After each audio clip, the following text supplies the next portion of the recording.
And after that we will see कि अगर आपको ने कोई टॉपिक मिस किया है तो वो भी मैं कवर करा दूंगी यहाँ पे।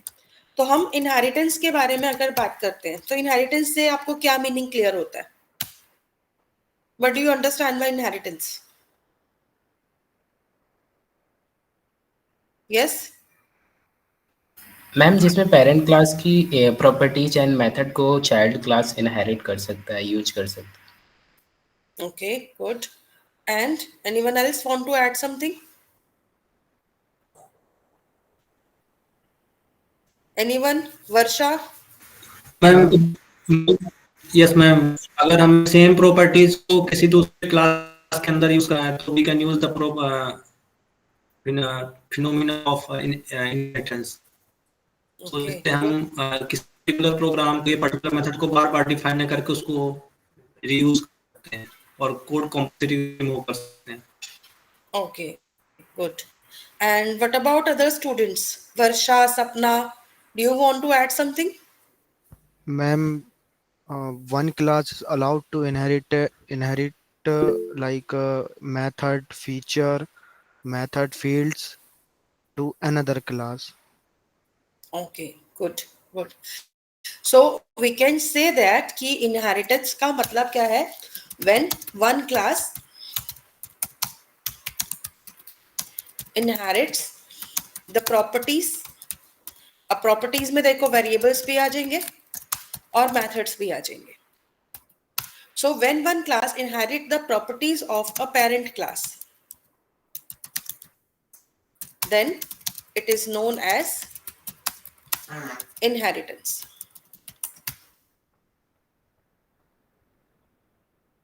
ठीक है? तो अगर आप लोग क्या करते हैं, कभी भी आप लोग इनहेरिटेंस का यूज करते हैं जावा में, तो when we use this topic in Java, तो यहाँ पे आप लोगों को इनहेरिटेंस कैसी मिलती है? वन मिलती है single level inheritance,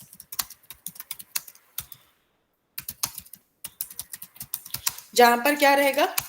we have only one parent and one child class. Second type जो आता है इसको हम बोलते हैं multi level inheritance. Multi level inheritance क्या होता है? When we have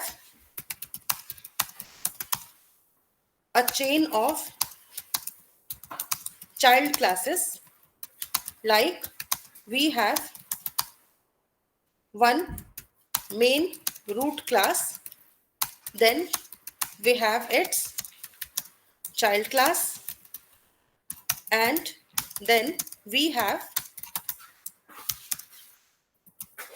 another child class of the first child class, and so on. तो मतलब एक पेरेंट हो गया, फिर उसका चाइल्ड, फिर उसका चाइल्ड, फिर उसका चाइल्ड, तो मतलब एक चेन की तरह क्रिएट हो जाता है। This is known as multi level inheritance. Third level की जो इनहेरिटेंस आती है जावा में, that is called multi child inheritance. तो मल्टी चाइल्ड इनहेरिटेंस का मतलब क्या हो जाता है? When one class has many children and those children can have many children as well, then it is known as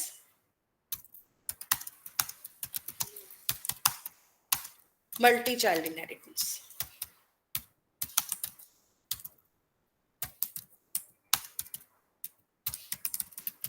okay, तो multi child inheritance इसी तरीके से काम में आती है। तो मल्टी चाइल्ड इनहेरिटेंस के केस में वन पेरेंट, फिर उसके चाइल्ड आ जाते हैं, तो मल्टीपल चिल्ड्रन होते हैं, फिर उसके भी आगे मल्टीपल चिल्ड्रन हो जाते हैं। तो इस तरह से एक टेबल जैसा स्ट्रक्चर क्रिएट हो जाता है, ठीक है, एक ट्री स्ट्रक्चर जैसा बन जाता है। So these are all the inheritance which are useful in Java. Normally आप में से मुझे कौन बताएगा which inheritance type is not in action in Java? एक Multiple inheritance, inheritance multi, multiple and hybrid inheritance. Yes. तो हम बोल सकते हैं कि जावा के अंदर हमें क्या नहीं अलाउड है?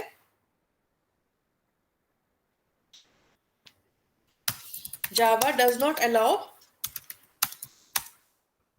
Multi parent inheritance, right. तो मतलब मल्टी पेरेंट इनहेरिटेंस यहाँ पर अलाउड नहीं होती, बिल्कुल करेक्ट। तो Java does not allow multi parent inheritance जहाँ पे एक चाइल्ड के मल्टीपल पेरेंट्स हो। लेकिन अगर लेट सपोज मुझे ये फीचर जो है फिर भी यूज करना है जावा में, so is there any other way to use it? Interface का यूज करके कर Yes, सकते ma'am. Interface Interface. Interface use करते हैं ma'am. Yes. So we can indirectly use the concept of multi-parent inheritance by the use of interfaces. But अगर हम pure inheritance में जाएंगे, then it is not allowed. Right? तो इस तरीके से हम लोग inheritance की बात करते हैं। तो inheritance के अंदर आप लोगों को तो आइडिया हो गई कैसे parent child classes बनाते हैं और कैसे हम इनको यूज करते हैं, राइट? इसमें कोई डाउट है किसी को?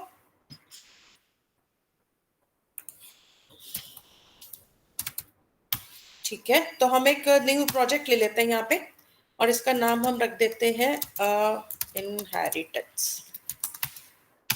क्योंकि मैं इसमें अब सारे इनहेरिटेंस के प्रोग्राम्स करा दूंगी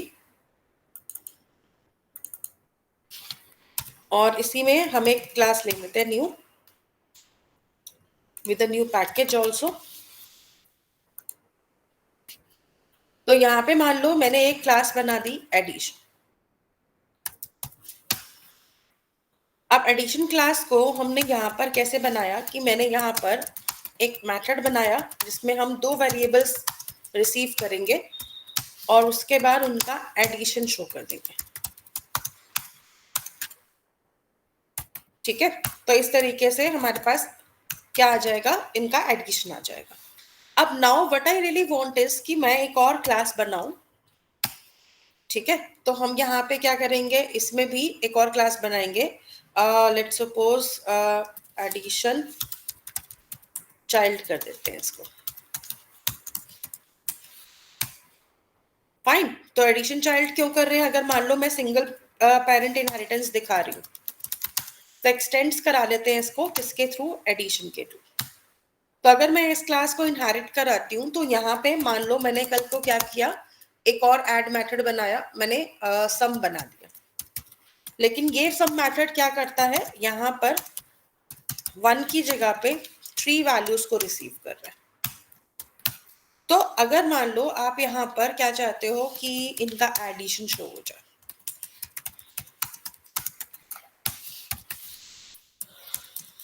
तो इस तरीके से आएगा। अच्छा देखो एक बात बताओ, अगर मान लो मैं चाहती हूँ कि इसके आगे इसकी कोई चाइल्ड क्लास ना बने, for achieving that thing what I should do, क्या करना चाहिए? If I don't want this class to have any other child class, abstract method keyword था डिफाइन। अब्स्ट्रैक्ट मतलब कीवर्ड यूज करेंगे। Yes ma'am. No, any other thing?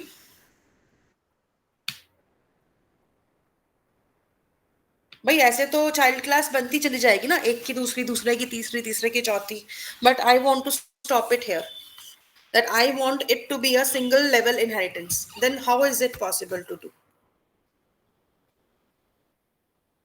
चलो कोई दिक्कत नहीं है, प्राइवेट बना देते हैं इसको। प्राइवेट नहीं बना सकते हम, यहाँ पर इस क्लास को फाइनल बना देंगे। तो अगर आप यहाँ पर किसी भी क्लास को क्या बना देते हो, फाइनल बना देते हो, तो फाइनल क्लास की कभी कोई चाइल्ड क्लास नहीं हो सकती। तो ये ध्यान में रखना है आप लोगों को, ठीक है। यहाँ पे भी ऐड कर देती हूँ,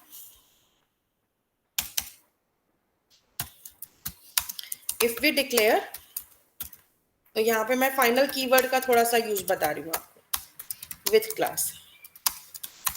सो if we declare a class as final, then we can't inherit this class, okay।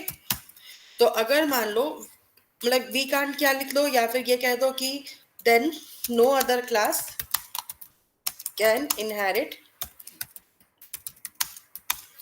a final class। तो कभी भी फाइनल कीवर्ड अगर आपने किसी भी क्लास के साथ लगा दिया तो इस क्लास को कोई भी दूसरी क्लास इनहेरिट नहीं कर सकती।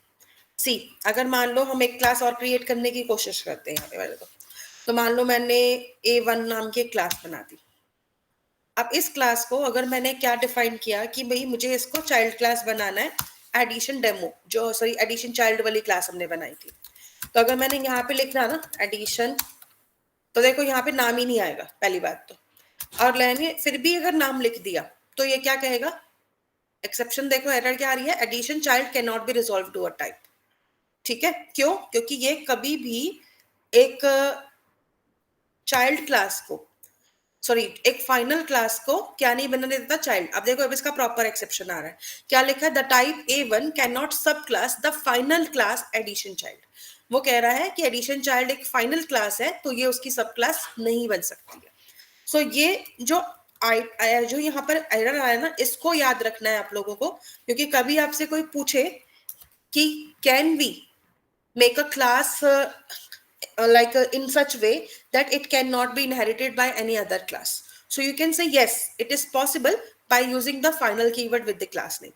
So if we declare a class as final, then it cannot be inherited further. Okay, तो इसको आप इस वे में यूज करोगे। क्लियर हुआ यहाँ तक सभी को? Yes, ma'am. Yes, ma'am. Good. तो यहाँ पर हमने क्या किया, एक तरह से सिंगल लेवल इनहेरिटेंस दिखाया, जिसमें हमारी एक पेरेंट क्लास थी एडिशन, और फिर उसकी हमने एक चाइल्ड क्लास बना दी एडिशन चाइल्ड। हाँ, लेकिन इसका मतलब ये नहीं है कि हम इसको यूज नहीं कर सकते, यूज तो कर सकते हैं। जैसे कि मान लो मैंने मेन मेथड बनाया A1 में और नॉर्मल लिया क्लास, मतलब मैंने किसी को इनहेरिट नहीं किया, and now if I want to access the methods, तो वही एडिशन चाइल्ड का हम ऑब्जेक्ट क्रिएट करते हैं। ठीक है, और उसके बाद अगर मुझे ऐड मेथड कॉल करना है जिसमें कि 2 वैल्यूज आ रही थी, मैं उसको भी कॉल कर सकती हूँ सेम ऑब्जेक्ट से। I can call the sum method जहां पे हम 3 वैल्यू पास कर रहे थे, क्योंकि चाइल्ड क्लास की हेल्प ऑब्जेक्ट से हम पेरेंट क्लास का मेथड कॉल कर सकते हैं, राइट? तो अगर मान लो हम इसको रन करें तो दोनों के आंसर्स आ जाएंगे, 2 वैल्यू वाला भी और 3 वैल्यू वाला भी। क्लियर हुआ यहाँ तक सिंगल लेवल इनहेरिटेंस कैसे वर्क करती है यहाँ पे? मैम हाँ जी, फ्लो समझ में नहीं आया कि कौन सी क्लास कहाँ पर लिखी है। भाई देखो यहाँ पर साइड पर इन्हें देखोगे तो मैंने 2 क्लास बनाई है, एडिशन एंड एडिशन चाइल्ड, और तीसरी क्लास है A1। एडिशन जो है वो आपके पास पेरेंट क्लास है, इसको मैं यहाँ दिखा देती हूँ। ठीक है, तो addition is your parent class, addition child is the child class of the parent class. Wait a minute, okay. So addition child is the child class of the addition class, and after that we have A1 class from where हम क्या कर रहे हैं, addition child को object बना रहे हैं, और उसकी हेल्प से हम इसका sum method और इसका add method दोनों को एक्सेस कर पा रहे हैं। अभी दिख रहा है? Yes ma'am. ओके, मैं एक काम करती हूँ, मैं इसको ऐसे दिखा देती हूँ, इट्स बेटर। ठीक है, तो यहां से आप लोग देख सकते हैं कि तीनों क्लासेस कैसे आपस में कोऑर्डिनेट करके काम कर रही हैं। क्लियर हुआ यहाँ तक? तो एक काम करो, इसको बना लो सिस्टम पे, बिकॉज आई कैन सी कि कुछ डाउट्स हैं आप लोगों को। So create this program. हाँ जी, एडिशन चाइल्ड जो क्लास है उसका हाँ जी, चाइल्ड नहीं बना सकते? नहीं बना सकते। क्यों नहीं बना सकते? मैंने अभी रीजन बताया ना कि हमने क्या किया, इस क्लास को क्या बना दिया, फाइनल बना दिया। तो अगर मैं किसी क्लास को फाइनल बना दूंगी तो इसके बाद इसका कोई चाइल्ड नहीं आ सकता, अगर बनाया भी तो एरर आएगा। ओके, अगर चाइल्ड बनाना है तो फाइनल हटा दो। क्लियर हुआ सार्थक? Yes ma'am. ओके, तो गाइस फर्स्ट जल्दी से फटाफट से ये प्रोग्राम बनाओ अपने अपने सिस्टम पे। If you encounter any problem then let me know. अच्छा, एक बात बताइए, आप लोगों ने पहले ही वाले जितने भी कॉन्सेप्ट्स हैं इनहेरिटेंस का या ऊप्स का, जैसे हम आगे भी पढ़ेंगे, तो ये आपने क्या सिर्फ थ्योरेटिकली पढ़ा हुआ है, प्रैक्टिकली नहीं किया हुआ है इसको? मैम प्रैक्टिकली किया हुआ है C++ से। जावा में नहीं किया? No ma'am. और बाकी सबका क्या है, मतलब है यहाँ पर अभी सिनेरियो? मैम किए हैं लेकिन बेसिक ही प्रोग्राम बना हुआ थ्योरेटिकली ही पढ़ा है मैम लगभग हमने। ज्यादा एक्सप्लोर नहीं किया इसको। Yes ma'am. था। Yes so it's with everybody, क्योंकि आई थिंक आप लोग सब एक ही कॉलेज से हो ना? यस मैम, नहीं सारे नहीं है, बट जो पढ़ा है वो लगभग बेसिक बेसिक ही पढ़ा है हम लोगों ने। Okay, so guys let me no, because देखो मैं माइंड में ये सिनेरियो लेके चल रही हूँ कि आप लोगों को कोर जावा आती है, इसीलिए मैं रिवीजन आपका टाइम थोड़ा सा ले रही हूँ इसमें, ताकि अगर देखो, क्योंकि कोर अगर स्ट्रांग होगा ना तो आप किसी भी इंटरव्यू को बहुत आराम से निकाल जाओगे, इसीलिए मैं अभी कोर पे फोकस कर रही हूँ। कोर खत्म होगा तो फिर हम जेडीबीसी, एसक्यूएल और हाइबरनेट भी करेंगे, ठीक है? तो लेकिन यही है कि पहले आपका कोर थोड़ा सा स्ट्रांग हो जाए, और ये बिल्कुल बेसिक कॉन्सेप्ट है। जैसे एक्सेप्शन हैंडलिंग में मैंने देखा कि आप लोगों को कस्टम एक्सेप्शंस नहीं पता थी, इवन कई स्टूडेंट्स ने थ्रोज का भी ज्यादा यूज नहीं किया था। इनहेरिटेंस में आ रहे हैं तो इनहेरिटेंस में आपको ये नहीं पता है कि क्लास को कैसे स्टॉप कराना है इनहेरिट होने से। तो ये जितने भी छोटे छोटे कॉन्सेप्ट आ रहे हैं ना, ये सब चीजें ही तो इंटरव्यू में पूछते हैं। तो अगर आप लोग इन चीजों को प्रैक्टिस में ले आओगे तो ये चीजें याद रहेंगी आपको, फिर इंटरव्यू के टाइम पे प्रॉब्लम्स नहीं आएंगी। ओके, सो मेक श्योर कि जितने भी कॉन्सेप्ट्स हो रहे हैं इनको अच्छे से थॉरली स्टडी करो, रिवाइज करो, प्रैक्टिस करो, सो दैट फ्यूचर में कोई प्रॉब्लम ना हो आपकी। और लेट मी नो, अगर कोई भी मैं टॉपिक करा रही हूँ, लेट मी नो अगर वो आपको नहीं आता है तो। Okay, if required I will arrange an extra class also. चलिए कोई बात नहीं, अभी आप लोग ये प्रोग्राम बनाइए फटाफट से।